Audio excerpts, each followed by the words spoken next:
This PowerPoint is over various medications and their effects on sleep. We already talked about the cardiovascular drugs and the respiratory drugs and how those can affect sleep. So these are going to focus on some of the drugs used to treat depression, psychosis, and stuff like that. Let's go on to our first slide. To get started, we're just going to identify some of the factors that determine pharmacological effect.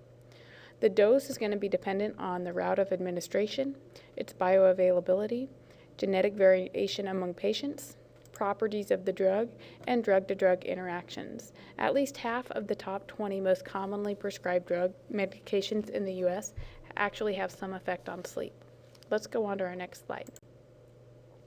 Your role is to be aware of the latest trends in the use and abuse of drugs, as well as be familiar with the literature linking medications to altered sleep.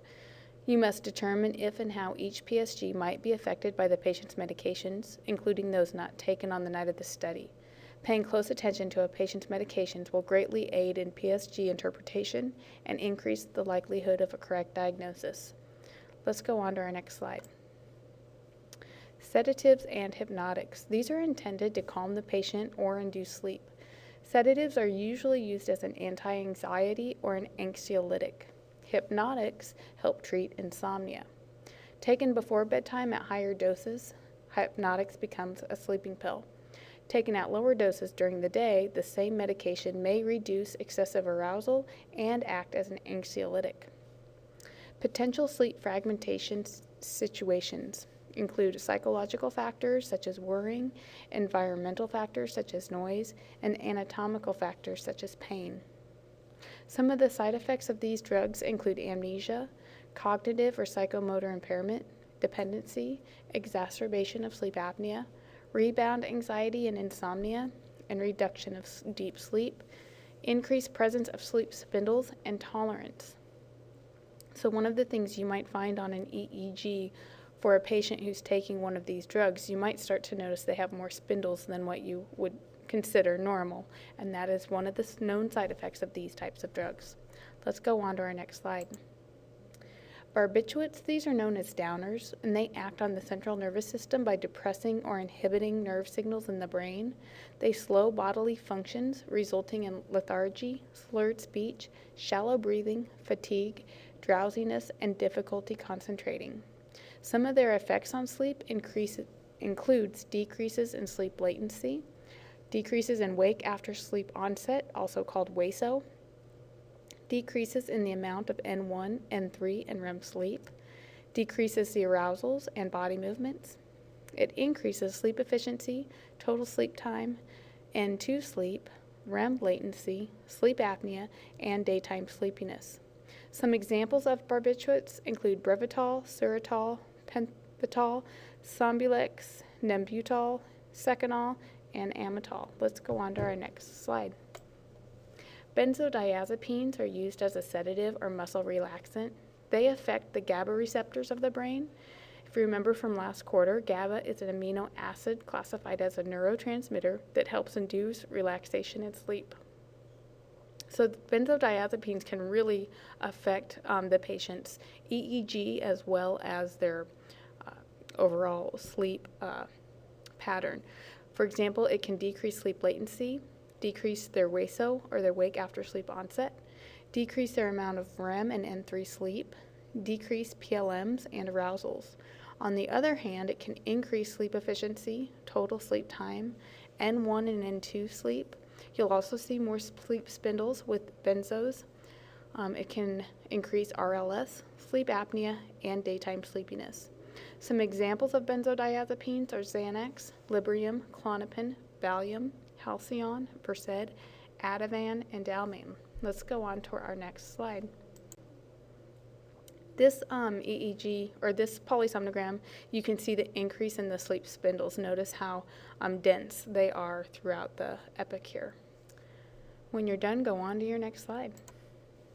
Non-benzodiazepines, they have a relatively newer class of drugs. They're used in surgical anesthesia. They cause short-term insomnia. They have a shorter half-life. They're less likely to cause addiction than benzodiazepines. They may cause amnesia, erratic behavior, and they may exacerbate REM behavior disorder. So you may not want to use these with your Parkinson's patients.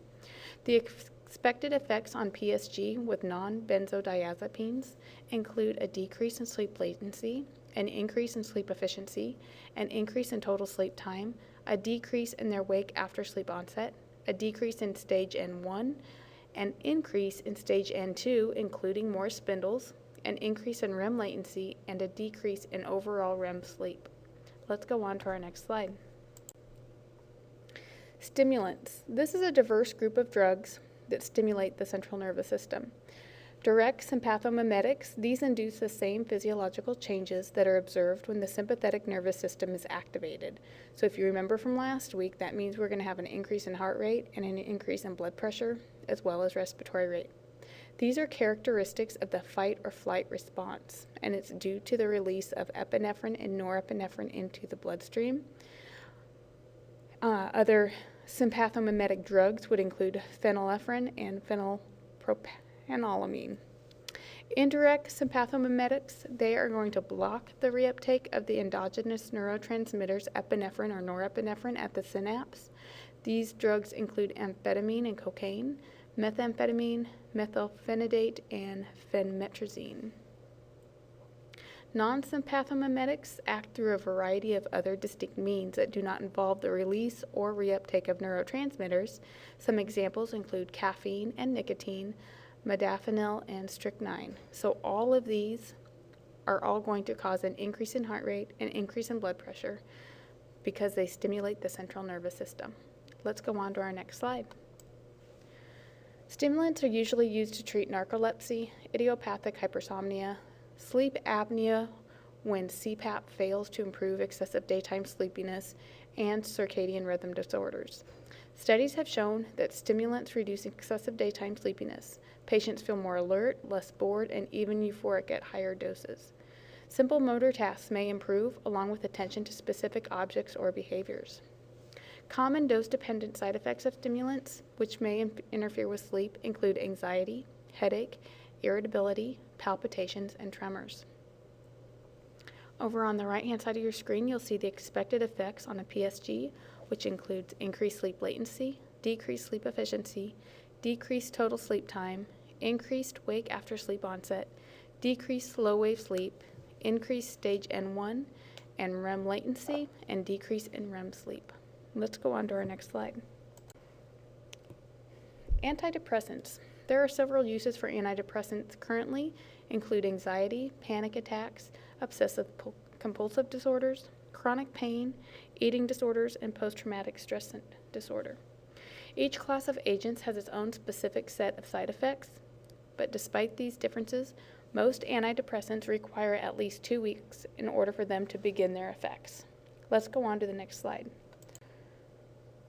We're going to start on the left-hand side of your screen with the SSRIs, and these are selective serotonin reuptake inhibitors.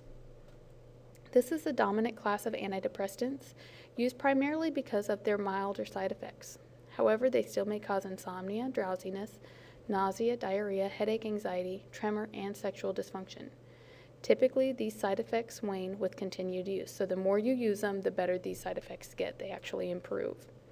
SSRIs often disrupt sleep, even though the patient will report sleeping better. With SSRIs, slow rolling eye movements may occur during most of the night, even well after cessation of the drug. So using slow rolling eye movements to help you determine when someone's going into stage 1 is going to be less helpful because they're going to have them throughout the night. It can actually make scoring pretty difficult because you're going to be confused when you start to see K complexes, but their eyes are still rolling. TCAs, or tricyclic antidepressants, on the right-hand side of your screen now. These exhibit a broader effect on the neurotransmitters, and because of that, they're going to affect serotonin and often alter norepinephrine, histamine, and acetylcholine activity. These are going to have a wide range of side effects that vary from merely annoying to lethal, and that's because of all the neurotransmitters they're able to affect. Overdose with these drugs can be fatal. They can change conduction of the heart, they can sedate the patient to the point of respiratory failure, and they can induce seizures in certain people. Let's go on to our next slide. Here's an example of the slow rolling eye movements related to the SSRI use.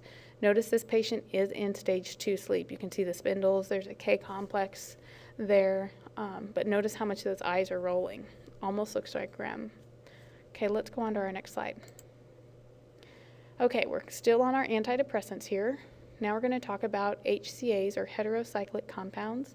These exhibit a variety of mechanisms and act through multiple neurotransmitters. Sleep-related effects of antidepressants range from heavily sedating to highly alerting. It is important to note if a patient is on any of these drugs before conducting a study. Known effects of antidepressants as a whole is going to prolong REM latency, decrease REM by 30%. REM rebound will occur with discontinued use, though. They can also increase PLMS, RLS, REM, and REM behavior disorder. Again, this is generally speaking for all antidepressants. Let's go on to our next slide. Anticonvulsants. These appear to improve and stabilize sleep as a direct result of the seizure suppression. Effect on sleep may be dependent on which anticonvulsant is prescribed. Some examples is gabapentin or neurotonin, and these increase total sleep time, sleep efficiency, N1 sleep, N3 sleep, and REM, and PLMs and arousals will increase. With clonazepam or Klonopin, they are going to increase total sleep time, N1 and N2 sleep, arousals, and these will decrease sleep efficiency, slow wave sleep, and REM. Let's go on to our next slide. Opioids and opiates both cause sedation with acute use and insomnia with chronic use. Opiates are derived from opium, whereas opioids are synthetic opiates. These can increase wakefulness, thereby they decrease total sleep time and sleep efficiency. They increase stage N1 sleep, decrease REM sleep, and slow wave sleep. Subjects sleep report as feeling better. Let's go on to our next slide. Mood stabilizers. These are used to treat acute mania, hypomania, and depression. Some common drugs used are Tegretol. These are known to increase slow wave sleep, suppress REM. Lithium carbonate is known to increase REM latency. Let's go on to our next slide. Now we have some over-the-counter drugs and their effects on sleep. Alcohol is going to increase wakefulness, cause fitful sleep, decrease REM latency, increase non-REM sleep, decrease REM sleep, and increase apnea duration, which worsens obstructive sleep apnea. Nicotine is actually going to increase blood pressure and heart rate. It also stimulates brainwave activity and can cause shallow breathing. Other prescription medications. A number of drugs not specifically prescribed for sleep can cause a variety of sleep complaints. The literature concerning potential drug interactions is often limited to individual case reports, not prospective studies. Drugs that are known to cause insomnia include alcohol in regards to withdrawal from it, anorectic agents, antidepressants, anti-Parkinsonian drugs, nicotine, anti-HIV agents, anti-influenza medications, and stimulants. Drugs that cause sedation include your antipsychotics, anticonvulsants, and antidepressants. Make sure you're noticing that I am listing some of the drugs here. These are the known drugs that cause sedation. Here's some more. We have some antiemetics, and then other drug classes that cause sedation are your barbiturates, benzodiazepine receptor agonists, chloral hydrate, gamma hydroxybutyrate or sodium oxybate, melatonin and melatonin receptor agonists, muscle relaxants, narcotic agents, and neuroleptic agents. Drugs that can cause or worsen RLS or PLM are your anticonvulsants. There's one specifically there. Antidepressants, your MAOs, SSRIs, TCAs, lithium, mirtazapine, and venlafaxine. Antiemetics can also worsen RLS and PLM, as well as antihistamine and antipsychotics. We'll go on to our next slide. Drugs that can actually cause or worsen REM behavior disorder, again, withdrawal of alcohol, your antidepressants, some very specific ones there, your barbiturates, and caffeine. We're almost done here, not quite though. Drugs that can worsen abnormal dreams or cause nightmares.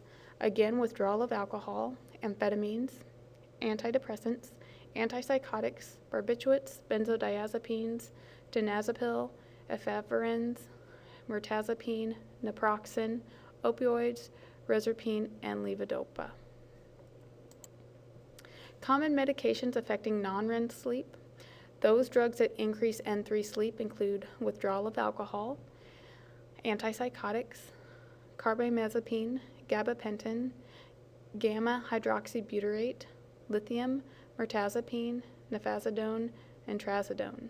Those drugs that decrease N3 sleep, again, withdrawal from alcohol, antipsychotics, barbiturates, benzodiazepines, and stimulants. My spelling has been fantastic on these slides. Let's go on to our next one. Drugs that affect REM sleep. Drugs that increase REM latency include your antidepressants and stimulants. Those that decrease REM sleep latency include bupropion and withdrawal of REM suppressants. Then on the right-hand side, those that increase REM sleep overall, again, withdrawal of alcohol, bupropion, nifazodone, reserpine, and withdrawal of REM suppressants. Those that decrease REM sleep include acute ingestion of alcohol, antidepressants, stimulants, barbiturates, benzodiazepines, lithium, and narcotic agents.